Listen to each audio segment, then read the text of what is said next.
Hello everyone.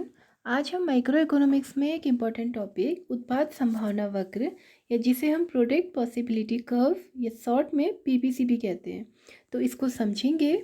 इस video में हम जानेंगे कि उत्पाद संभावना वक्र का क्या अर्थ है, उत्पाद संभावना वक्र की मान्यताएं, इसकी विशेषताएं और साथ ही साथ अंत में हम इसका रेखीय प्रदर्शन भी देखेंगे कि किस तरीके से चित्र में उत्पाद संभावना वक्र को बनाया जाता है।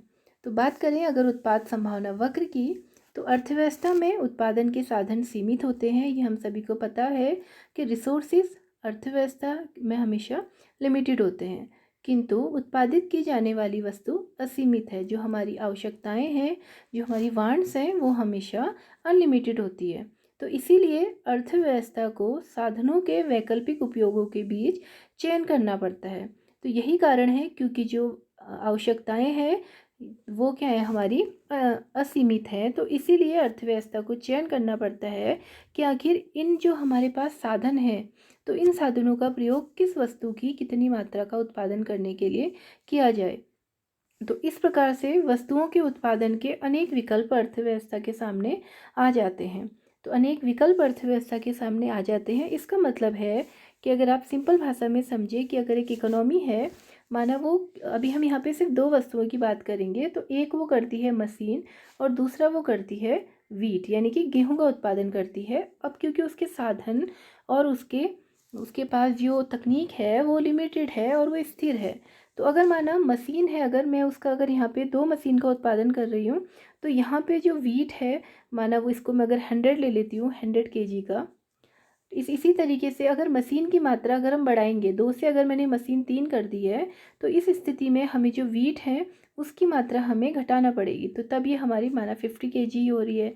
इसी तरीके से मशीन अगर यहाँ पे 4 हो जाएगी, तो फिर हमें जो वीट का उत्पादन है वो बहुत कम हो गया, माना वो हमारा हो गया 5 kg। तो अब इस तरीके से यहाँ पर हम देखते हैं कि हमारे पास अब विभिन्न प्रकार की जो ये दोनों वस्तुएं हैं, इनके संयोग हैं। तो पहला संयोग है 2 और 100 का, दूसरा संयोग है 3 और 50 का, और तीसरा संयोग है 4 और 5 का। इसी तरीके के अनेक संयोग उपस्थित हो सकते हैं अर्थव्यवस्था के सामने।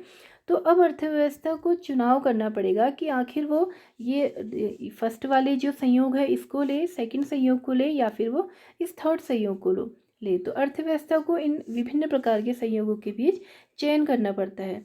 तो ये सभी जो संयोग हमें मिले हैं, तो इन संयोगों को हम कहते हैं उत्पाद संभावनाएं। तो वस्तुओं या सेवाओं के ऐसे सभी संभव संयोग जिन्हें अर्थव्यवस्था में उपलब्ध संसाधनों एवं तकनीकी ज्ञान के साथ उत्पादित किया जा सकता है, उन्हें हम कहते हैं उत्पाद संभावनाएं। जैसे कि हमने पिछले एग्जाम्पल में देखा, तो ये उत्पाद संभावनाओं में क्या होगा कि अगर हम एक वस्तु के उत्पादन को बढ़ाएंगे, तो हमें दूसरी वस्तु के उत्पादन को घटाना पड़ेगा। क्यों? क्योंकि साधन सीमित है, तकनीक सीमित है। तो यदि इन उत्पाद संभावनाओं को रेखा चित्र के द्वारा प्रदर्शित किया जाता है, तो इस प्रकार जो कर्व हमारा बनता है, जो रेखा हमारी बनती है, उसे ही हम उत्पाद संभावना वक्र या फिर पीपीसी कहते हैं। तो जो हमने विभिन्न हमारे पास जो हमें ये संयोग मिले थे, इनको जब हम रेखा चित्र में प्रदर्शित करेंगे, तो तब हमें जो रेखा मिलेगी, जो कर्व मिलेगा, उसको ही हम उत्पाद संभावना वक्र कहते हैं। या फिर इसका एक नाम और है रूपांतरण वक्र। इसको हम ट्रांसफॉर्मेशन कर्व भी कहते हैं, रूपांतरण वक्र भी कहते हैं।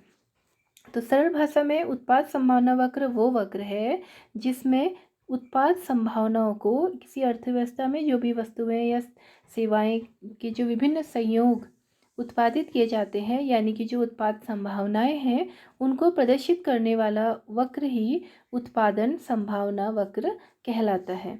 तो ये तो है उत्पाद संभावना वक्र। तो प्रोफेसर सैमुअल्सन ने इसकी एक बहुत अच्छी परिभाषा दी है। तो प्रोफेसर सैमुअल्सन के अनुसार उत्पाद संभावना वक्र वह वक्र है जो दो वस्तुओं या सेवाओं के उन सभी संयोगों को प्रकट करता है जिनका अधिकतम उत्पादन एक अर्थव्यवस्था में दिए गए साधनों तथा तकनीक के द्वारा साधनों के पूर्ण रोजगार की स्थिति में संभव होती है। तो इसका मतलब है कि जितने भी अर्थव्यवस्था में साधन लगे हैं या तकनीक लगी हुई है, जब वो पूर्ण रोजगार की स्थिति में है, यानी कि अपना बेस्ट से बेस्ट काम कर रहे हैं, किसी को भी छोड़ा नहीं गया है, तो जब सब का प्रयोग किया जा रहा है और उस स्थिति में जितनी भी वस्तुओं या सेवाओं का उत्पादन किया जा रहा है उनके संयोगों को प्रदर्शित करने वाला वक्र ही उत्पादन संभावना वक्र कहलाता है। तो ये है हमारा उत्पाद संभावना वक्र। अब ये कुछ मान्यताओं पे आधारित है, तो पीपीसी की हम यहाँ पे एजम्पशंस देख लेते हैं। तो पहली तो मान्यता है कि उत्पादन के साधनों की मात्रा सदैव स्थिर रहती है। तो उत्पाद संभावना वक्र में ये माना जाता है कि जो भी साधन है, जो रिसोर्सेज हैं, वो हमेशा फिक्स है, उनमें कोई चेंज नहीं आएगा। सेकंड है उपलब्ध साधनों का पूर्ण और कुशल उपयोग हो रहा है। फिर हम ये मानते हैं कि जो भी साधन है वो पूर्ण रूप से उनको काम पे लगाया गया है, वो यानी कि 100% रिसोर्सेज का प्रयोग किया जा रहा है और पूरी कुशलता के साथ किया जा रहा है, उनमें कुछ भी बर्बादी नहीं की जा रही है। थर्ड है उत्पादन की तकनीक में कोई परिवर्तन नहीं होता, यानी कि टेक्नोलॉजी नहीं चेंज हो रही है। समय अवधि अल्पकालीन है, तो शॉर्ट टर्म पीरियड में इसको माना गया है। ऐसा इसलिए है क्योंकि अगर पीरियड लॉन्ग टर्म का होगा तो उस स्थिति में, क्योंकि उस स्थिति में हमारे रिसोर्सेज में भी चेंज आ जाएगा और टेक्नोलॉजी भी पहले से एडवांस हो जाएगी, तो टेक्नोलॉजी में भी चेंज आएगा। तो इसीलिए क्योंकि उत्पाद संभावना वक्र में सबको स्थिर माना गया है, तो इसीलिए इस अवधि को हम अल्पकाल मानते हैं। अध्ययन की सरलता की दृष्टि से यह मान लिया जाता है कि केवल दो वस्तुओं का ही उत्पादन किया जा रहा है। तो केवल दो वस्तुएं हैं जिनका हम उत्पादन कर रहे हैं और इसी को हम उत्पाद संभावना वक्र में प्रदर्शित करते हैं। तो ये सरलता की दृष्टि से माना गया है। हालांकि अर्थव्यवस्था में ऐसा नहीं होता, दो से अधिक वस्तुओं का उत्पादन किया जाता है। फिर है उत्पाद संभावना वक्र की विशेषताएं। तो करेक्टरिस्टिक्स ऑफ पीपीसी कर्व्स, तो इसको हम देखेंगे कि क्या क्या विशेषताएं हैं उत्पाद संभावना वक्र की। तो पहली तो विशेषता है कि उत्पाद संभावना वक्र बाएं से दाएं नीचे की ओर गिरता है। तो PPC slopes downward from left to right. तो जो उत्पाद संभावना वक्र का जो ढाल है वो ऋणात्मक है, यानी कि ऊपर से नीचे की ओर गिरेगा। और बाएं से दाएं तो बाएं से दाएं नीचे गिरने का मुख्य कारण यह है कि उपलब्ध सभी साधनों के कुशलतम प्रयोग की स्थिति में दोनों वस्तुओं का उत्पादन एक साथ नहीं बढ़ाया जा सकता। दोनों वस्तुओं में से यदि एक वस्तु का उत्पादन बढ़ाया जाता है तो दूसरे के उत्पादन में कमी आ जाएगी। तो पहली तो इसकी विशेषता है कि जो उत्पाद संभावना वक्र है, इसका जो स्लोप है वो क्या है, डाउनवर्ड है, वो बाएं से दाएं नीचे की ओर गिरता है। और ऐसा इसलिए है, ऋणात्मक ढाल इसलिए है क्योंकि जब कहीं भी दो वस्तु का उत्पादन किया जा रहा है, साधन और जो तकनीक है, जो टेक्नोलॉजी है, वो स्थिर है। तो अगर हम एक वस्तु का उत्पादन बढ़ाना चाहते हैं तो दूसरे का उत्पादन ऑटोमेटिकली ही घट जाएगा, खुद ही घट जाएगा। तो इसी कारण जो उत्पाद संभावना वक्र का जो ढाल है वो ऋणात्मक होता है। सेकेंड है इसकी विशेषता कि उत्पाद संभावना वक्र मूल बिंदु की ओर नतोदर होता है। PPC is concave to origin. तो नतोदर होता है। उत्पाद संभावना वक्र अपने मूल बिंदु के प्रति नतोदर होता है। इसका अभिप्राय यह है कि जब हम एक वस्तु का उत्पादन बढ़ाते हैं तो वस्तु की प्रत्येक अतिरिक्त इकाई के लिए दूसरी वस्तु की उत्तरोत्तर अधिक मात्रा का त्याग करना पड़ता है, जिसके कारण उत्पादन संभावना वक्र मूल बिंदु की ओर नतोदर होता है। तो इसका मतलब है कि जैसे जैसे हम एक वस्तु की उत्पादन की मात्रा को बढ़ाते हैं तो वैसे वैसे हमें दूसरी वस्तु की अधिक मात्रा का त्याग करना पड़ता है। यानी कि जैसे जैसे एक वस्तु की हम एक अतिरिक्त इकाई का हम उत्पादन चाहते हैं बढ़ाना, तो वैसे वैसे करके दूसरी वस्तु की जो उत्पादन है उसको हमें ज़्यादा मात्रा में अधिक दर से घटाना पड़ता है। तो इसी कारण उत्पाद संभावना वक्र मूल बिंदु की ओर नतोदर होता है या कनकेव होता है। तो ये इसका कारण है। तो ये तो हो गया है उत्पाद संभावना वक्र का विशेषताएं। अब हम उत्पाद संभावना वक्र का चित्रात्मक प्रदर्शन देखते हैं और इस चित्रात्मक प्रदर्शन में हम इसकी जो विशेषताएं हैं उनको भी समझेंगे। तो डायग्रामेटिक रिप्रेजेंटेशन हम देखते हैं उत्पाद संभावना वक्र की। तो पहले है हमारी, देखिए आप, एक तालिका है। तो तालिका में हमें दिखाया गया है कि एक और तो हमें मशीन का उत्पादन हो रहा है और दूसरी ओर गेहूं का हो रहा है। तो मशीन है 1000 में है और गेहूं है हमारे लाख टन में। तो हम देखते हैं कि जब गेहूं का उत्पादन 0 है तो मशीन 50 उत्पादित हो रही है।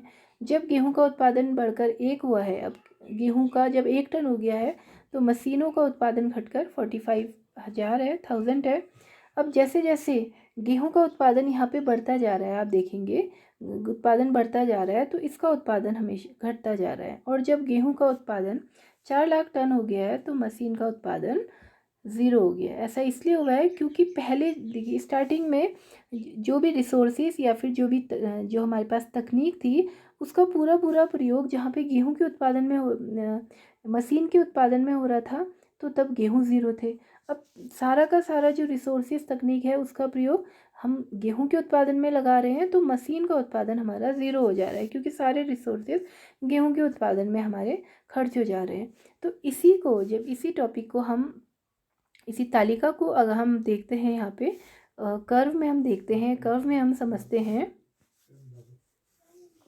तो देखिए यहाँ पे जो हमारा एक्स अक्ष है, एक्स अक्ष में है हमारा वीट और वाई अक्ष में हमने दिखाया है मशीन। अब हम देखेंगे कि जब एक्स अक्ष में मशीन का उत्पादन 1 है, तो उस स्थिति में, अच्छा एक्स अक्ष में मशीन का स्टार्टिंग में 0 उत्पादन है, तो जो गेहूं है वो हो गए हमारे 50 हो गए हैं। उसके बाद जैसे जब हमने गेहूं का उत्पादन 1 टन करके बढ़ा दिया है, तो अब हमें गेहूं का उत्पादन बढ़ाना है, तो ऑटोमेटिकली जो मशीन का उत्पादन है वो क्या हो जाएगा, घट जाएगा, वो 45 में आ जाएगा।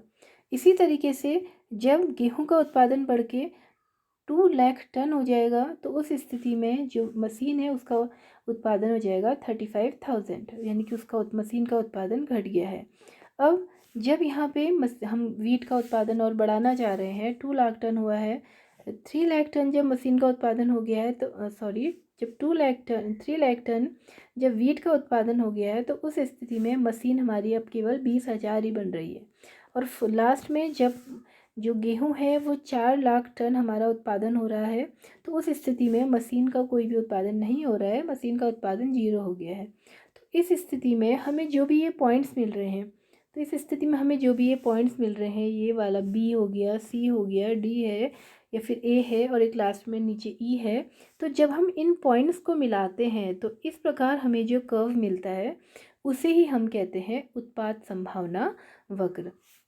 उसे हम क्या कहते हैं, उत्पाद संभावना वक्र, या शॉर्ट में हम कहते हैं इसको पीपीसी।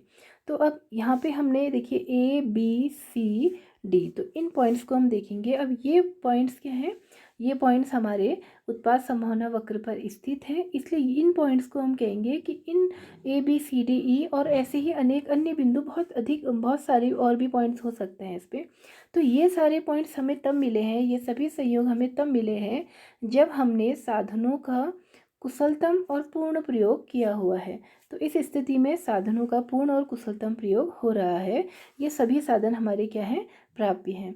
इसी प्रकार से एक बिंदु है यहाँ पर जी, तो ये बिंदु जी हमें बताता है कि यहाँ पर जो साधन है या जो तकनीक है उसका पूर्ण प्रयोग किया नहीं गया है यहाँ पे। हालांकि जो जी है ये भी प्राप्य है, क्योंकि ये इसके अंदर आ रहा है, हमारे साधन और तकनीक के द्वारा ही इसको उत्पादन किया जा रहा है। तो ये जी बिंदु हालांकि प्राप्य है, लेकिन ये हमें बताता है कि इस बिंदु जी पर साधनों का पूर्ण रूप से प्रयोग नहीं किया जा रहा है, कुशलतापूर्वक प्रयोग नहीं किया जा रहा है। वहीं पर जो भी उत्पाद संभावना वक्र पे जो बिंदु स्थित है वो हमें बताते हैं कि यहाँ पर साधनों का पूर्ण और कुशलतम प्रयोग किया जा रहा है।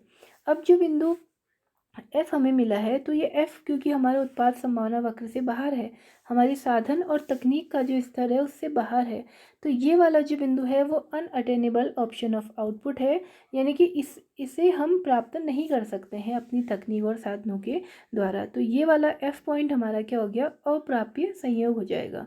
जी और A B C D E जो पॉइंट्स है वो हमारे प्राप्य संयोग हैं, एफ हमारा अप्राप्य संयोग है। तो इस तरीके से हमारा बनता है ये उत्पाद संभावना वक्र।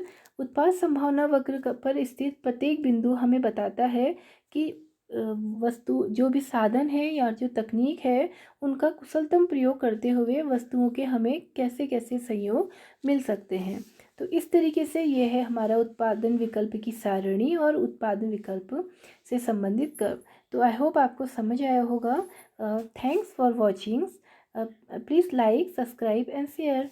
Thank you. Have a nice day.